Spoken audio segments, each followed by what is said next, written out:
बिस्मिल्लाहिर्रहमानिर्रहीम। अस्सलाम वालेकुम। प्रोग्राम इख्तिलाफ राय के साथ मैं इफ्तिखार काज़मी। हाँ साहब हुकूमत से सेफ़ एग्ज़िट मांग रहे थे, हुकूमत ने उनको इनकार कर दिया।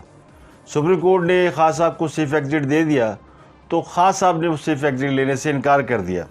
तो ये है मौजूदा सूरत हाल। इस वक्त इस्लामाबाद PTI के कारकुनों के रहम करम पर है और इसके लिए कहने वाले ये कहते हैं कि ये सुप्रीम कोर्ट की मेहरबानी की वजह से है। सुप्रीम कोर्ट ने तहरीक इंसाफ का नाकाम लॉन्ग मार्च कामयाब बना दिया है। सारा दिन जिस पे बहस होती रही, बात होती रही, 25 मई को खान साहब ने इस्लामाबाद पहुंचने की कॉल दी थी और ये कहा था वो 20 लाख लोगों को लेकर इस्लामाबाद में दाखिल होंगे, इस्लामाबाद जाएंगे। लेकिन फिर हल्के खुदा ने ये देखा कि तहरीक इंसाफ को मासवाए खैबर पख्तूनख्वा के किसी भी जगह से उस तरह का रिस्पॉन्स नहीं मिला, यानी लोग लाखों की तादाद में तो क्या हज़ारों की तादाद में भी नहीं निकले। उसकी वजह कोई भी हो, खा उसकी वजह कि हुकूमत ने बड़ी सख्ती कर रखी थी, रास्ते रोक रखे थे, आंसू गैस बरसाई गई, शेलिंग हुई, काफ़िलों को रोकने के लिए कंटेनर लगाए गए,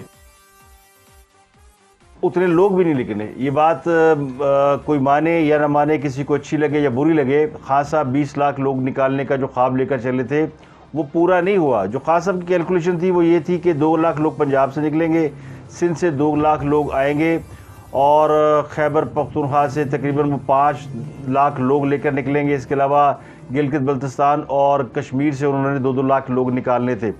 तो उनकी कैलकुलेशन के मुताबिक 15-16 लाख लोग लेकर वो निकलेंगे और बाकी के लोग उनको रावलपिंडी इस्लामाबाद पहले से उनके इस्तकबाल के लिए मौजूद होंगे। तो 20 लाख का उन्होंने टारगेट जो सेट किया हुआ था वो तो किसी तरह पूरा नहीं हुआ। और लेकिन अगर देखा जाए तो खान साहब इसमें कामयाब हो गए कि उन्होंने हुकूमत को एंगेज कर लिया और हुकूमत इस काम में नाकाम हो गई। बज़ाहिर उन्होंने लॉन्ग मार्च नाकाम बना दिया, लेकिन खान साहब ने अपनी स्ट्रेटजी से उस लॉन्ग मार्च को और सुप्रीम कोर्ट के साथ एंगेज करके ख़ुद को वो कामयाब बना लिया।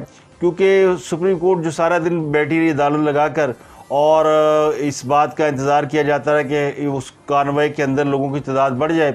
लगता यूँ ही है कि जब कानवाई थोड़ा सा खास सब का चला और उसमें कुछ 2-4-5 हज़ार गाड़ियाँ शरीक हो गई, इतनी गाड़ियाँ जो हमने फुटेज देखी है उसके मुताबिक तो लगता है कि काफ़िले के अंदर 3-4 हज़ार गाड़ियाँ मौजूद हैं और अगर उनको मल्टीप्लाई 5 भी कर लें तो 20-25 हज़ार लोगों का काफ़िला खान साहब के साथ होगा। गो ये मैं ज़्यादा तादाद बता रहा हूँ, लोग इस बात से इत्तफाक नहीं करते। जो उनके मुखालिफिन वो कहते हैं 4-5 हज़ार लोग होंगे, लेकिन मैं कहता हूँ 50 हज़ार लोग होंगे, ये 1 लाख लोग हो सकते हैं खान साहब के साथ। तो सुप्रीम कोर्ट ने जो फैसला किया और सुप्रीम कोर्ट मसालतकार बन गई, क्योंकि खान साहब सारा दिन जब सुबह से ये लॉन्ग मार्च की कहानी शुरू हुई तो तहरीक इंसाफ को अंदाज़ा हो गया था कि उनसे टाइमिंग में गलती हो गई है, लोग नहीं निकले और उनको वो रिस्पांस नहीं मिला। 2 दिन से पंजाब में और सिंध में तहरीक इंसाफ के कारकुनों के घरों पे छापे पड़े थे। शायद उसकी वजह ये हो कि लोग घरों से ना निकले हों, लोग ऑर्गेनाइज नहीं हो सके। लेकिन तहरीक इंसाफ की आदत को इल्म हो गया था कि खैबर पख्तूनख्वा के अलावा उनको कहीं से रिस्पांस नहीं आएगा। हत्ता कि गिलगित बल्तिस्तान और कश्मीर जहाँ पे पुलिस नहीं है, उनकी अपनी हुकूमतें और उनके अपने लोग हैं, वहाँ से भी उतने लोग नहीं निकले। तो खास साहब की एक तो कैलकुलेशन इस हिसाब से गलत हो गई कि उनके जलसे में उनके लॉन्ग मार्च में लाखों लोग निकलेंगे। मैंने पहले ही कहा था कि खास साहब एक जगह से दूसरी जगह जाते हैं तो लोग उनके पीछे पीछे उस जलसे में चले जाते हैं, तो तादाद उतनी है घूम फिर के जो 25-50 हज़ार है वो उनके हर जलसे में शरीक होती है। और वही इस वक्त उनके लॉन्ग मार्च और उनके साथ हमरकाब है। तो लॉन्ग मार्च की कहानी तो होगी ख़त्म और लॉन्ग मार्च हो गया टाइट ए फिश। तो वो राना सनाउल्लाह अपने इस मकसद में कामयाब रहे कि उन्होंने लाखों की तादाद में लोगों को वहाँ तक नहीं पहुँचने दिया, बल्कि उन्होंने अफसोस का इजहार किया कि उन्होंने ख्वाह पूरी हुकूमती मशीनरी इस काम पर लगा दी, इतने तो लोग निकले नहीं जितने उन्होंने अरेंजमेंट कर रखे थे। तो ये समझ लें कि खाना ज़्यादा था, बाराती कम पड़ गए। लेकिन फिर तय हुआ कि दुल्हन वालों को जो है वो ब्लैकमेल किया जाए और उनको जहेज़ के चक्कर में उलझा दिया जाए। तो बैठ गई हमारी अदालतें और उन्होंने फ़ैसला दे दिया और उनका कि जनाब आने दें, उनको रास्ते खोल दें और गिरफ्तारियां ना की जाए। सुप्रीम कोर्ट ने बहरहाल मसालतकार का रोल अदा करके वो तमाम यानी हुकूमती लोगों को अदालत के कटहरे में खड़ा करके IG को, चीफ सेक्रेटरी को, वज़ारत दाखिला के लोगों को, एडवोकेट जनरल को, अटारनी जनरल को, सबको अदालत के कटहरे में खड़ा रखा। और फिर उसके बाद उन्होंने इसके ऊपर समाअत की सारा दिन और फिर एक फ़ैसला सुना दिया। उन्होंने कहा कि जनाब हुकूमत और अपोजिशन बैठ के मुज़ाकरात करें और मुज़ाकरात के लिए टाइम भी रख दिया रात 10 बजे का। उससे पहले ये बात तय हुई कि H9 इस्लामाबाद में तहरीक इंसाफ को जलसे की इजाज़त दी जाएगी। वो जलसा करना चाहें, वो धरना देना चाहें, लेकिन जो इस्लामाबाद का रास्ता हुकूमत ने बंद कर रखा था वो सुप्रीम कोर्ट ने अपने अहकामात से खोल दिया। अब वहाँ पे जो कुछ हो रहा है इस्लामाबाद के अंदर, उसकी ज़िम्मेदार अगर कोई और नहीं तो वो सुप्रीम कोर्ट होगी, अदालत उज़्मा होगी, क्योंकि अदालत ने ये, हालांकि पीटीआई वालों ने बड़ी गारंटियाँ दी, लेकिन खान साहब कंटेनर पे चढ़े हुए थे और बाबर वान कोर्ट में खड़े थे। बाबर वान जब मुकदमा लड़ रहे थे और दरख्वास्त कर रहे थे अदालत से कि उनकी जमात को एहतजाज की, धरने की इस्लामाबाद में इजाज़त दी जाए, और उस वक़्त खान साहब कंटेनर पे खड़े थे और उनके पीछे 3-4 हज़ार गाड़ियाँ चल रही थी। जो उनके करीबी साथी थे वो इस बात को भांप चुके थे कि हालात अच्छे नहीं हैं। सारा दिन जो कुछ पंजाब में और सिंध में होता रहा और फिर रिस्पॉन्स उस तरह का नहीं मिला, तो हुकूमत के 3-4 लोग गए स्पीकर चैम्बर के अंदर और उन्होंने हुकूमत से बात की और कहा कि हमें कोई आप सेफ एग्ज़िट दे दें, और बात करें कोई नवाज शरीफ साहब से और उनसे कहें कि हमें कोई चले अक्टूबर नहीं, नवंबर दिसंबर की कोई डेट दे दें, इलेक्शन के बारे में कोई चीज़ ऐसी कमिटमेंट दे दें जिससे हम हमारी फेस सेविंग हो जाए, हम इससे निकल सकें। नवाज शरीफ ने इनकार कर दिया। उन्होंने कहा कि नहीं, आप वादे करके मुकर जाते हैं, हम आपके साथ कोई कमिटमेंट नहीं करेंगे। तो फिर ये मामला चला गया कोर्ट के अंदर और कोर्ट ने इसको पहले ही टेकअप किया था। कोर्ट इसको लम्हा बलम्हा वॉच कर रही थी, मॉनिटर कर रही थी, जिस तरह नवाज शरीफ के केसों को उन्होंने मॉनिटर किया। तो जस्टिस सजादुल हसन इस केस को हेड कर रहे थे और उन्होंने दरख्वास्त की समाअत की और उन्होंने बड़े सख्त रिमार्क्स दिए और कहा कि देखें, तमाम ट्रांसपोर्ट बंद है, इम्तहानात नहीं हो रहे, कारोबार बंद है, मौशी लिहाज से मुल्क दोराहे पर है और मुल्क दिवालिया होने के करीब है। क्या हर एहतजाज पे पूरा मुल्क बंद कर दिया जाए? बुनियादी तौर पर हुकूमत कारोबार ज़िंदगी बंद करना चाह रही है। तो ये नज़ला उन्होंने हुकूमत पर गिराया। अटॉर्नी जनरल ने कहा कि मईशत के हवाले से अदालत को ऐसी बात नहीं करनी चाहिए, मीडिया को रिमार्क्स चलाने से रोका जाए। तो जस्टिस जादव ने कहा कि मईशत के बारे में तो हर इंसान को मालूम है। तो अटॉर्नी जनरल ने कहा कि मुझे तफसीलात का इल्म नहीं, मालूमात लेने का वक्त दें। तो इस पर जज साहब ने कहा कि आपको मुल्की मामलात का पता ही नहीं है। जस्टिस जादुल एहसन ने कहा कि माजी में भी एहतजाज के लिए जगह मुख्तस की गई थी और मीडिया के मुताबिक तहरीक इंसाफ ने एहतजाज के लिए इजाज़त की दरख्वास्त दी थी। इस पर क्या फ़ैसला हुआ? सदर इस्लामाबाद हाई कोर्ट भी जो मौजूद थे उन्होंने कहा जी पुलिस वकला को भी घरों में घुस कर गिरफ्तार कर रही है। जज साबिक जस्टिस नासरा के घर पे पुलिस घुसी, छापा मारा। तो इस पर अदालत ने कहा किसी को भी इस बात का इख्तियार नहीं है कि वो कानून को हाथ में ले।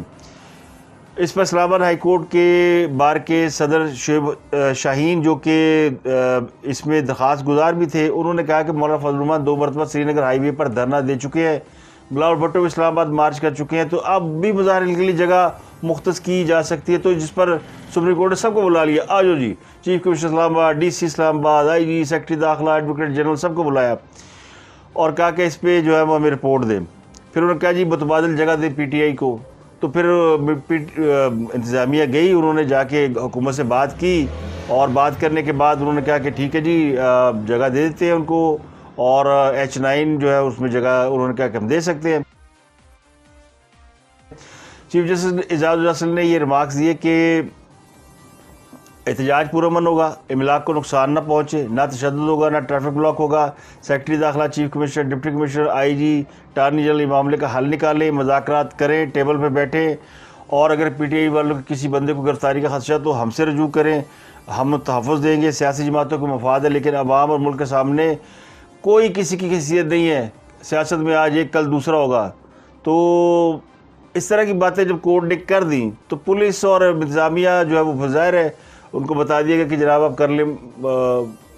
मुज़ाकरात के लिए 4 रुकनी कमेटी कायम की गई तहरीक इंसाफ की जानिब से, जिसमें बाबर अवान ख़ुद, फैसल चौधरी जो वफ़ात चौधरी के भाई हैं, आमिर कियानी और अली अवान, इन चारों के पे कमेटी बनाई गई। फिर अटॉर्नी जनरल ने कहा कि वज़ीर-ए-आज़म से पूछ के वो कुछ देर में वो मुज़ाकरात के लिए कमेटी बनाएंगे और वज़ीर-ए-आज़म चाहते हैं कि सियासी मामला अदालत के बाहर हल हो।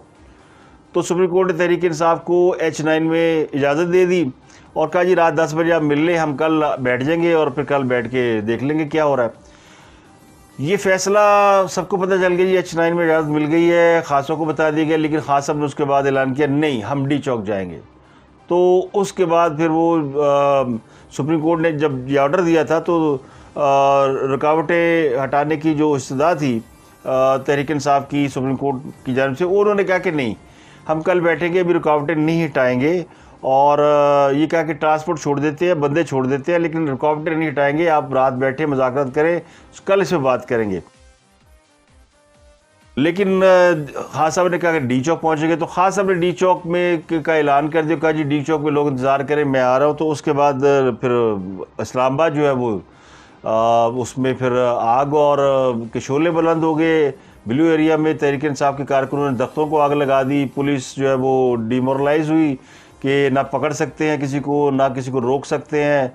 वो बैकआउट कर गए और फिर खान साहब जो है वो अब किसी वक्त पहुँचेंगे इस्लामाबाद और वो जाएंगे डी चौक।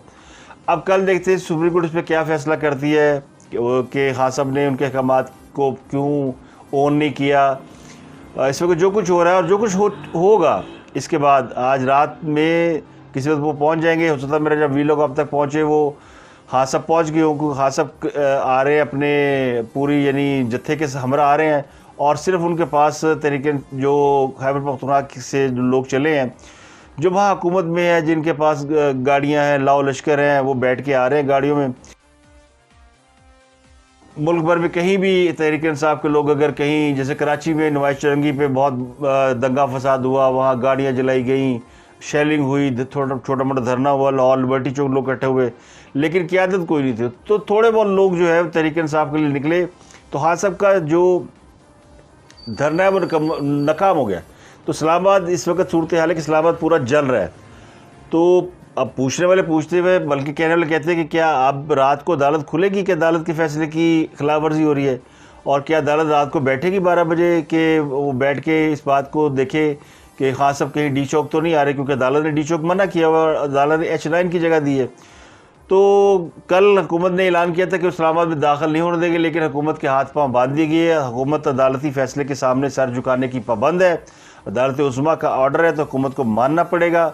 और अब पता नहीं मुज़ाकरात होते हैं या नहीं होते, और खान साहब डी चौक जाते हैं नहीं जाते, रात को अदालत खुलती है नहीं खुलती।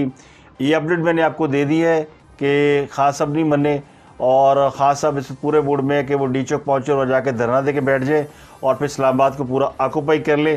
तो इसकी ज़िम्मेदार कोई और नहीं, इसकी ज़िम्मेदार फिर वो अदालतें होंगी।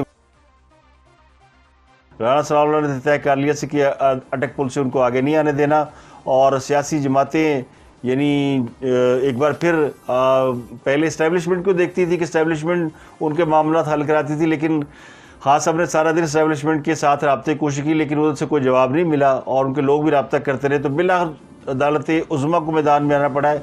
लेकिन अदालत उज़्मा का ये फैसला कि तहरीक इंसाफ को इस्लामाबाद आने दिया जाए और उनको जलसा करने दिया जाए, धरना देने दिया जाए, ये फ़ैसला वक्त बताएगा कि कितना दुरुस्त है कितना गलत है। लेकिन अब तक की जो खबर मैं आपको दे के ये व्लॉग कर रहा हूँ, बंद कर रहा हूँ, वो ये है कि इस्लामाबाद इस वक्त एट स्टेक है और रेड जोन इन डेंजर है।